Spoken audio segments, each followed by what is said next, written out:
Good morning, Mama Q's babies. I am up. I've been up since 6 a.m.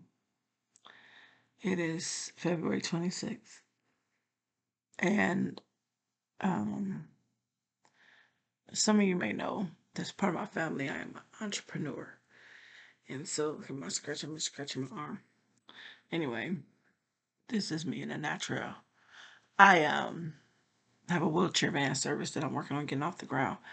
And I'm a private, independent personal care aid contractor for the state of Ohio, which I'm eventually phasing out and moving just directly into transportation and doing my MamaQ videos or whatever.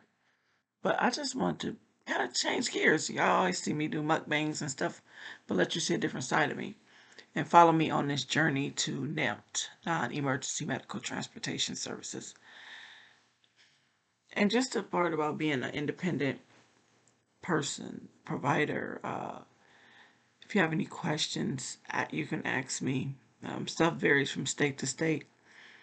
Um, but look at when you have entrepreneur spirit, you be up in the middle of the night with that thing. Sometimes stuff be hitting you in the middle of the night. That's my coffee. So I was doing my billing and I wasn't understanding where I didn't get paid for 1 week. And I'm like, I know I turned it in. See, that's that thing with billing. Sometimes your claims can get lost. Now, it's never happened to me before, but I think it did this time.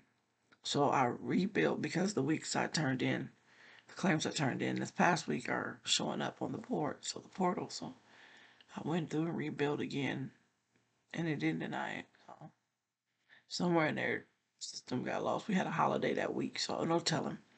But I'm up because I'm trying to figure out where's these claims, and so my associate's degree is in billing. I am also a certified trainer for the state of Ohio to train people how to properly transport older and disabled adults, children, um, in transportation, wheelchair vans, or just regular transportation.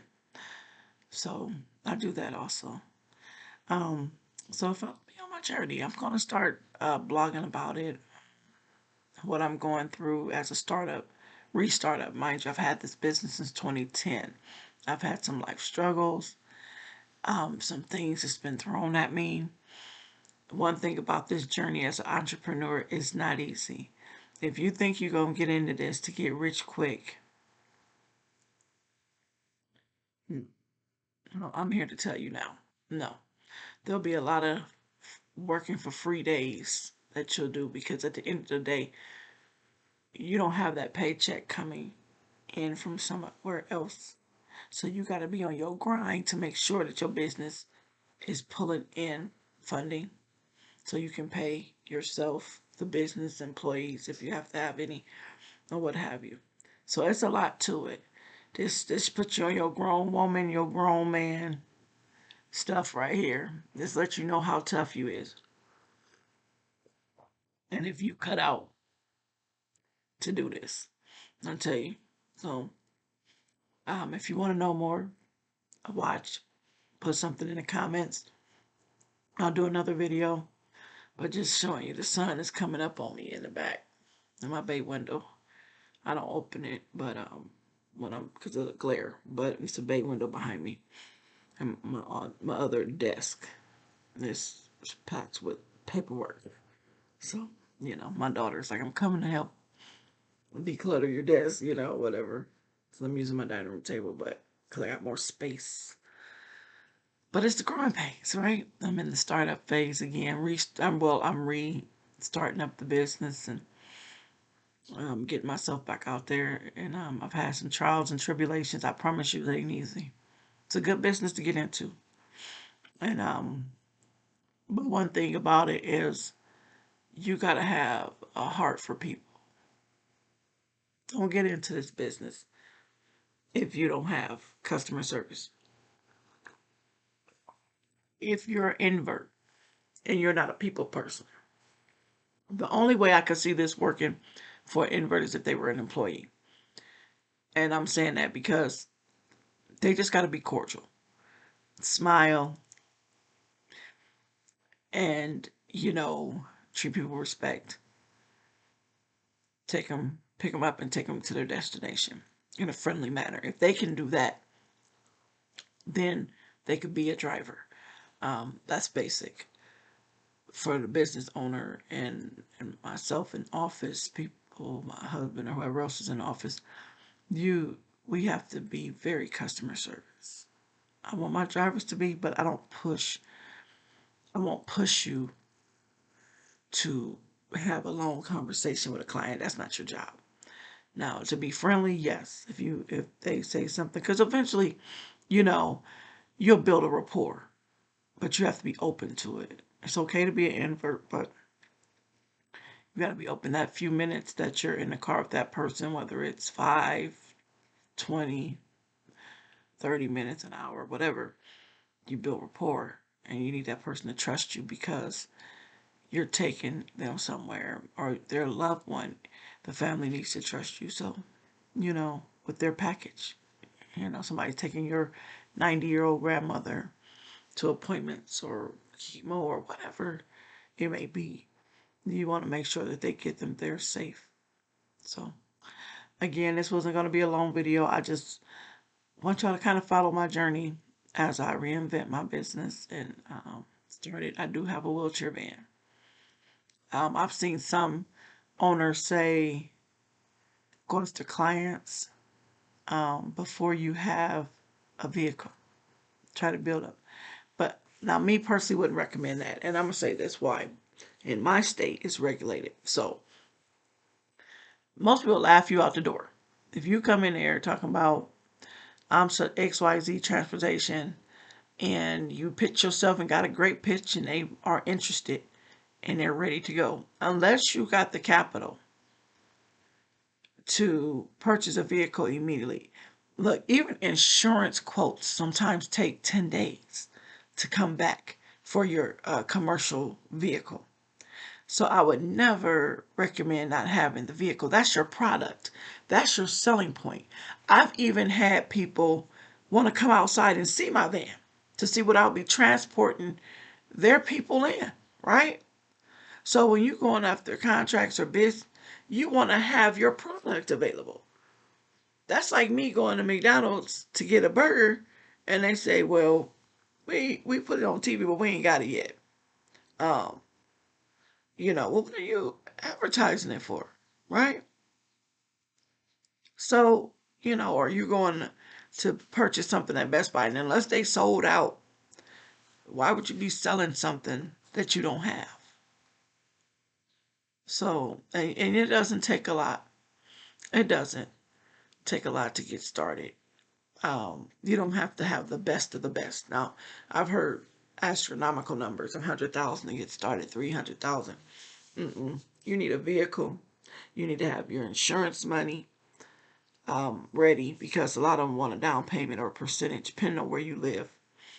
And, just your regular licensing fees for your state, you got to find out what that is. So, you could spend anywhere from, well, you're going to spend at least $5,000 if you buy a quality vehicle. That may be 2,500 to 3,000. Cash out me. Oh, it's going to have miles. But you got to look at your initial investment. You're going to need some money to invest in this. Now, some people started years ago with a few $100s. Some started with a few thousand. You don't need $100,000. No, you need the vehicle. You need the insurance. You need to be certified or whatever your state requirements are. And that's it. That's it. That's all. Then you just go after clients. You go for private pay. You start advertising. You got to look at that. That's an expense. My printer, ink is like $80. So when I print out stuff, cost. I had to get a better laptop.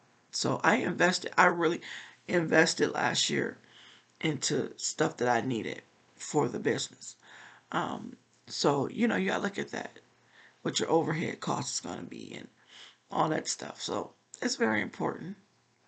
I don't want to discourage you, but just know that anything that you get into business wise, if it's just mopping the floor, you still got to buy the mop, the cleaner, whatever else. You have to put something into your business. You are your first investor. And should nobody outdo you. For real. If it's your baby, you should be the one. Nobody should outdo you on your own business. Nobody should know more than you within your company than you do. You are to know every aspect. And I'm not talking about other businesses because they've been in business. You learn from them. But nobody should know more than you when it comes to your company. I know everything from the bottom to the top. I go check the oil on the truck. I can do all that. I have people that do that for me. Thank God I'm blessed. But if need be, when in the morning you got to check your oil levels and make sure, because if you're running your truck all day, you're burning fuel, you're burning oil, driving it constantly all day. You're talking about 8, 9 hours, sometimes 10 hours a day. That's a lot on a vehicle. So you need to just make sure, especially if it's an older vehicle, that your oil levels are up for the day. That's minor. Check the dipstick, right? If you don't know how to do it, then you need to learn. So, again, thank you for following me on the journey of my non-emergency medical transportation services and my MamaQ venture. And thanks for watching my videos. I just got my camera back, so hopefully I'll be able, I gotta learn more about it, right? Because us black folks don't read directions. So I gotta learn more about. I'm probably going to YouTube and watch somebody. Yes, I watch YouTube as well as being a YouTuber. Watch how to learn how to work this Nikon camera, so I can do some cooking tutorials for you guys. I think I'm gonna do Cornish hens or something. So you'll see, and I'll show y'all how to cook that. Okay. So love you. Hey, mama's babies. Welcome to the family if you're new. If click like, subscribe, comment if you have any questions about getting in business, in the NEMT business. Feel free to put them in the comment box. I'm also on Facebook. The company is Simplicity Transportation Services LLC. So you can look me up there and, you know, inbox me and I'll respond to you as soon as possible. Okay? Bye bye.